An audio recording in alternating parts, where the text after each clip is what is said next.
Calvin's POV. Nakakainis talaga. Parang pumunta pa siya dito para makapaglandian kay Lester. Hindi man lang nahiya sa akin. Sa harap ko pa.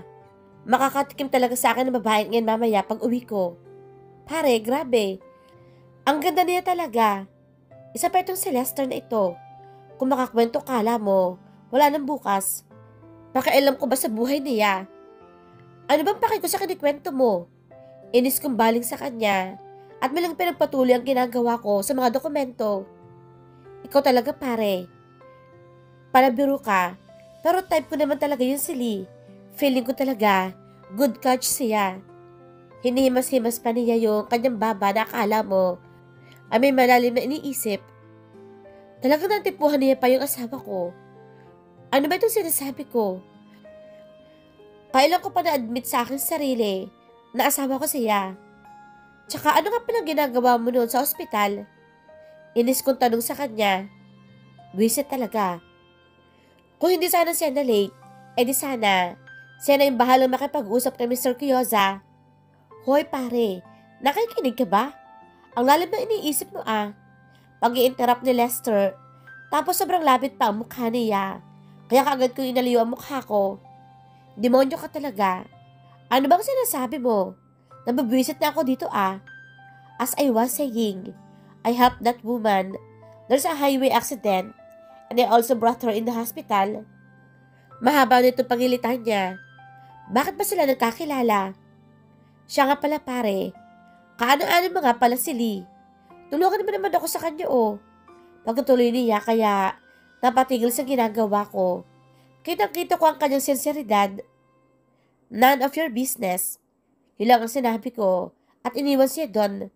He's trying to call me pero hindi ko na siya nilugon pa. It's Lee. Just wait for me. Samantalang si Lee, grabe talaga. Hindi ko ina-expect na makikita ko doon si Lester.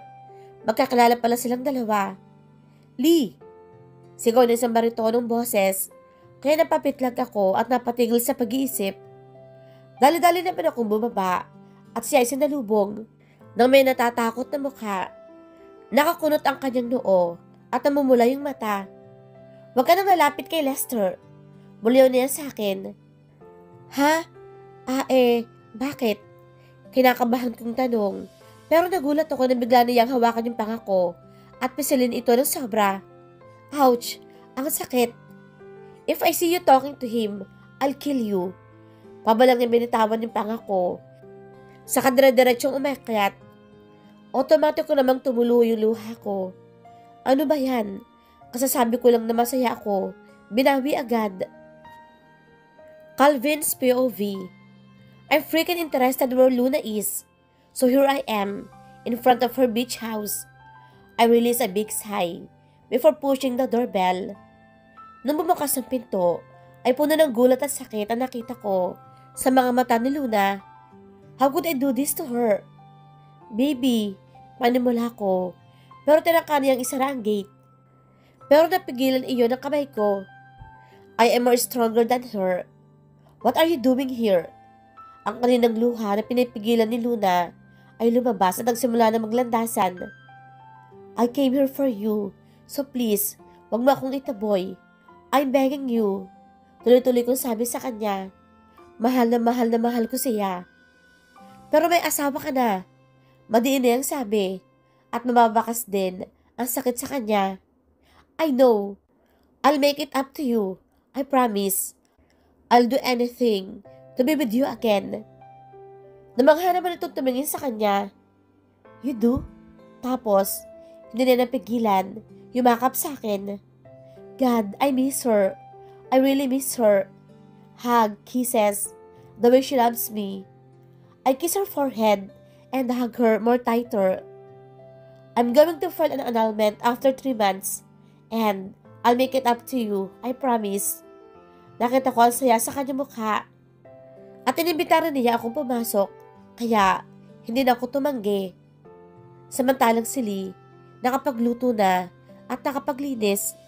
Kahit malinis naman dito sa bahay, wala akong magawa, kundi paglilinis ang pinagdidiskitahan ko.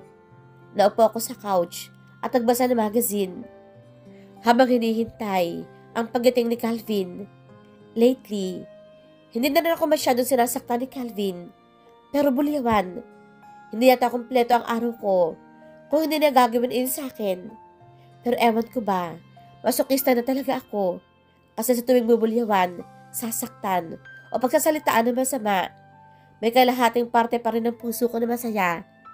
Kahit na mas masakit ang nagiging kapalit, masaya ako dahil napapansin niya ako. Okay na sa akin iyon. Anong oras na ba? Ang tagal naman ni Calvin. It's already 9:12 p.m. Bakit wala siya? I-idlip muna ako. Hintayin ko na siya para sabay na kaming kumain. Nakaramdam na ako ng gutom, kaya bumangon na ako pero umaga na pala. Umuwi na kaya si Calvin? Bakit? Hindi naman lang ako ginising. Dito na pala ako maghapon na natulog sa couch, kakahintay sa kanya. Iinitin ko na lang yung ulam, total. Hindi naman ito nagalaw. Umakyat ako sa itaas para sa natingnan kung nakauwi na ba si Calvin. Pero hindi eh. Wala pa rin kagulo-gulo yung kama. Ganun pa rin ang pagkakaayos simula kahapon. Halatang hindi nagalaw. Ano kayang nangyari sa kanya? Bakit hindi siya umuwi? Hindi man lang siya nag-text o tumawag. Napangiti na naman ako ng mapait. Bakit naman niya ako iti-text o tatawagan? Kung hindi asawa, ang turing niya sa akin. Ang boring talaga dito sa bahay. Bukod sa wala ka na makausap, wala ka pang magawa. Binuksan ko ang flat screen TV at sakto namang love story yung palabas. Wow, nakakaingit naman. Kailan kaya kami magiging ganyan? Posible naman, di ba? Biglang bumukas yung main door at inaluwanoan si Calvin. Nasa libat ang office suit. Dali-dali ko siyang sinalubong. What happened to you? Nag-aalala kong tanong sa kanya. Pero binigyan lamang niya ako ng cold look. Saka ako nilagpasan. Umakyat siya sa kwarto pero sinundan ko pa rin siya. Nakapagluto na ako. Baka gusto mong kumain. Tinitigan ako nito ng masama. At halata may disgusto tuwing titingin siya sa akin. Pwede ba? Huwag ka na magpakita sa akin. At huwag ka rin magparamdam. Pagod ako. Mulyaw niya. At pabagsak ako pinagsarahan ng pinto. Napailing na lang ako na magsimulang maglandasan ang mga luha sa aking pisngi. Did I do something wrong again? Am I the one who's responsible? Why is he suffering from all this? Calvin, please. Huwag na sanang umabot pa sa puntong mapapagod na ako. Mahina akong usal sa tapat ng pinto, saka umalis. There's still a chance. Pangahawakan ko salitang iyon. Si Calvin. Kakaiba pinagsaluhan namin ni Luna. Masaya-masaya ako dahil muli niya akong tinanggap sa kanyang buhay. Sa ngayon, pinili muna naming isikreto ang aming relasyon. May konting hiya pa rin naman ako kahit papano. Palabas na ako at muli nagtungo sa kotse. Dadaanan ko muna si Luna dahil may date kami. Nakatanggap ako ng tawag mula kay Luna. Hello baby, do you need something? Nan, I just miss you already. Bigla siyang magigik na hindi ko na rin naiwasan na hindi tumawa. I'm on my way baby. Okay, I'll wait you. Take care. I love you. I will. I love you too.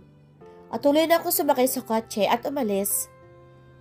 Selena's POV. Maga kong gumising ngayon at naghanda ng breakfast namin ni Calvin. Kaso, pagtingin ko sa kwarto niya, wala nang tao. Hays, ang aga niya naman siguro. Napagbundong hininga na lang ako. Paano ko pa magagawang maayos ang imahe ko sa kanya? Lagi naman siya walang time. Oo na, hindi pa rin ako nawawalan ng pag-asa. Binuksan ko na muna yung TV at nanood. May isang scene sa palabas na talagang umagaw ng aking atensyon. Isang masayang pamilya. How I wish na maging ganyan kami ni Calvin kasama ang aming mga anak. Gusto ko, mahalin ako ni Calvin at patutunayan ko sa kanya iyon. Dumiretso ako sa banyo at agad ginawa ang ritual ko sa araw-araw. Lingid sa kaalaman ni Selena ay kanya na pa tumatawag at nag-text sa kanya si Calvin. Si Calvin. Why is she not answering her phone? Damn it. Ano ba problema ng babaeng iyon? Pasakit lang siya sa ulo ko eh. Napahilot na lamang ako sa aking sentido sa sobrang inis. Bro, biglang dumating sa harap ko si Lester. As I expected, ewan ko ba sa lalaking ito, parang hindi nag-aral ng good manners and right conduct. Ganyan ka na ba talaga? Inis kong bulyaw sa kanya. What do you expect pare? Tatawa-tawa nitong pahayag. I dialed my phone once again, pero hindi pa rin siya sumasagot. Oh, ano nangyari sa'yo? Bro, mukha ka nirip ng 10 bakla. Kaya tinignan ko siya ng masama. Parang gago, nag-peace sign pa. Nang biglang tumunog ang cellphone, I answered the phone without looking who's the caller. Hello, buti naman na isipan mong tumawag. Bakit? Ina-expect mo bang ako ang tumawag? Napahagik-gik si Luna sa kabilang linya. Bigla ako nadismaya nang malaman kong si Luna yung caller. At hindi ko alam pero mas ina-expect ko na si Lee yung tatawag. Oo, hindi talaga kitang tumawag. Ganun ba? Mukhang na-miss mo talaga ako ha? Tumama itong bahagya. Yeah, I miss you. I miss you too. Let's meet up. Agad ako nabuhayan ng dugo sa kanyang sinabi. Okay, I'll pick you up. I love you. I love you too. Take care. And I pushed the end button and took a deep breath. Who's that man? Wala ka pa rin talagang pinagbago bro. Hahaha. Matinig ka pa sa bangus. Tatawa-tawang sabi ni Lester. Habang hawak-hawak niya ang kanyang tiyan, napailing na lang ako. Kinuha ang coat ko at sinampay sa aking balikat at iniwang siyang tawa ng tawa sa loob ng office. Babe, tawag ko kay Luna na makapasok ako sa isang exclusive restaurant. Kanina ka pa? Sorry, na-traffic kasi ako. Pagkapaliwanag ko at naupo sa kanyang harapan. Ngumiti naman ito sa kanya at umiling. No, kararating ko nga rin lang. 1 minute ago. Tumawa pa ito, kaya hindi ko napigilang mapatawa rin. Napatango na lang ako at tumingin sa menu. I already ordered. Nakatungo ito kaya napatawa na naman ako. Okay. Kinuha ko yung kamay niya at hinalikan yung ibabaw ng kanyang kamay. Agad naman ako nagulat nang bigla niya itong hilahin. Kaya nagtataka ako na tumingin sa kanya. We used to do this before pero ngayon nakakapagtaka at parang ayaw na niya. Nabigla lang ako kasi bigla-bigla ka nang hahalik. Ngumiti ito pero tumingin lang ako sa kanya at umiling. Here's your order, ma'am. Inilapag na ng waiter ang putaheng in-order ni Luna. Habang kumakain kami ni Luna, hindi ko alam pero biglang pumasok sa isipan ko si Lee. Kumain na kaya siya? Anong ginagawa niya? Agad ko namang inwaksi sa isipan ko si Lee. Bakit ko ba iniisip yung babaeng iyon? Samantalang si Lee. Nakita kong lahat, ang text at call si Calvin. Kaya tumawag ka agad ako dito. Nakatatlo pa yung ring pero hindi pa rin niya sinasagot. Ano kaya kung puntahan ko na lang sa office? Hindi, baka sigawan na naman niya ako. Takot ko lang pag nagalit iyon. Bumaba ako sa kusina at binuksan yung ref. Pero wala pala kaming stock, kaya kailangan ko nang mamili. Lumabas ako ng bahay. Medyo makulimlim, kaya nagdala na rin ako ng payong at pumara ng taxi. Una akong pumunta sa meat section, mamaya na yung mga ricados. At matapos akong mamili, ay dumiretso na ako sa counter at lumabas. Bugs! Nakita ko yung paper bag ng babae na nabutas. Nag-uumpisa na rin umulan, kaya kaagad ko siyang nilapitan at tinulungan. Miss, butas na yung paper bag mo. You can use my eco bag. Hindi ko naman nagamit dahil sa plastic ko ito pinalagay. Inaabot ko sa kanya yung bag at tinulungan ko siyang ilagay yung pinamili niya doon. Thank you so much. By the way, I'm Luna. Naglahat siya ng kamay at agad ko naman itong tinanggap. It's nothing and I'm Selena. At nakapagnitian ako sa kanya. Ang ganda niya. Firm yung body shape, long lashes, and pointed nose. Hanggang leeg niya at maputi. Sige ha, una na ako. Andiyan na kasi yung sundo ko eh. And thank you ulit. At sumakay na siya sa kotse. Ang swerte naman niya. May sumusundo sa kanya. Napatungo na lang ako at muling pumara ng taxi. Ngayon pala dadating ang parents ko at parents ni Calvin. Kaya maaga ako naghanda. Alam na kaya ni Calvin na darating yung mom and dad niya. Mukhang wala naman siyang ideya at baka nga surprise visit siya. Kinutok niya ito sa kwarto. Calvin, gising ka na ba?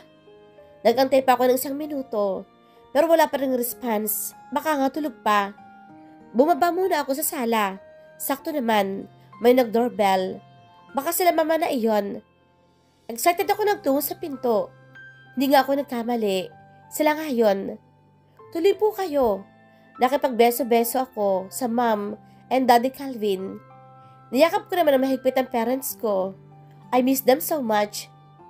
I miss you, baby. Muli ako hinagka ni mami. I miss you too and also you, daddy.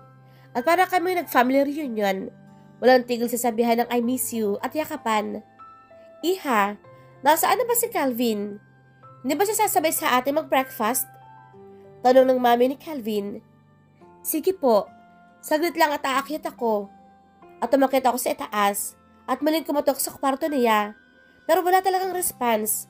Kaya dahan-dahan kung binuksan yung pinto. Pero wala si Calvin. Diyos ko Lord, ano bang sasabihin ko sa kanila? 2 days na. Hindi natutulog si Calvin sa bahay. Naiiyak na naman akong bumaling sa pintuan at nagsimulang umiyak. Hindi kaya, iniwan na niya ako. Magsasama na ba sila ng tunay niyang mahal? Pero di ba, sabi niya sa akin, hindi niya ako iiwan. Asan siya? Iyak na ako ng iyak. Hindi ko na alam kung paano hinto yung gagawin ko. Hindi ko na kaya. Nakatanggap ako ng tawag. Hindi ko alam kung sino at basta-basta na lang itong sinagot. Hello, humihigbi kong sagot. Why are you crying? Si Calvin. Bigla ko nabuhay ng loob at narinig ko ang kanyang boses. Calvin, what happened to you? Panigurado. Hindi ko pa siya nakikita pero panigurado ko nakakunot ang kanyang noo. Mapait ako napatawa. Calvin, di ba hindi mo ako iiwan? May pagkukulang ba ako? Ginawa ko naman lahat, di ba? Oo, alam ko. Hindi mo ako mahal. Pero, hindi pa ba sapat? Panay ako iyak ng iyak. At hindi na naman ako makarinig ng boses sa kabilang linya. What are you talking about? Damn! Ano ba yung sinasabi mo? Inis niyang sabi, pero halata pa rin may concern sa kanyang boses. Hindi ba ako iiwan? Paranoid ka lang. Agad naman akong napangiti. Hindi na nga ako iiwan. Siguro nga, napaparanoid lang ako.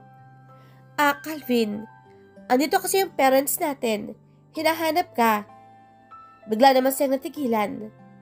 Sina mom and dad. Shit, I'm going home. Bigla na lamang niyang pinatay ang tawag. I released a big sigh. Akala ko talaga, napailing na lang ako. Now, sina mom and dad naman, ang kailangan kong asikasuhin. Anong sasabihin ko sa kanila? Sabi ko, nasa itaas. Isip, Lee. Isip.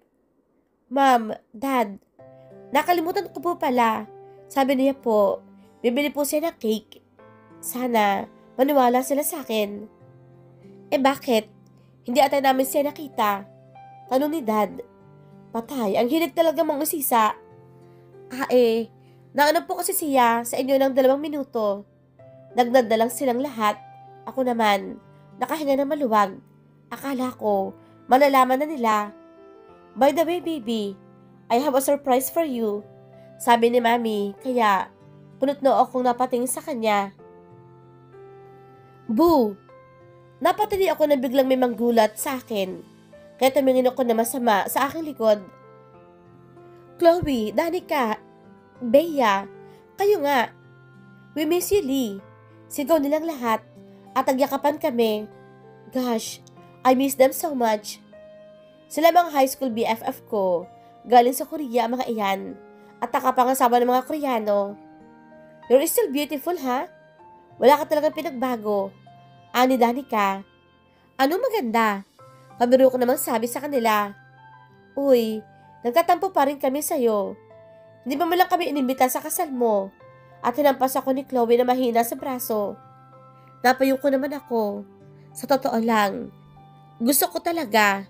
Kaso, puro pamilya lang ang invited namin dahil nga ayaw ni Calvin na may ibang nakakaalam ng aming kasal. Oh, bakit bigla kang natahimik? Asa na nga pala ang asawa mo? Tanong ni Bea, kaya ayon. Sabay-sabay silang nagtanong tungkol kay Calvin. May binili lang saglit. Pabalik na rin iyon. Palusot ka sana. Sana bilisan na ni Calvin. May nag-doorbell kaya agad akong pumunta sa pintuan at pinabuksan ko yung tao. Napahinga ako na maluwag. Si Calvin ay iyon. Walang sabi-sabi ay nilagpasan niya ako pero agad siya nagulat dahil madami yung tao.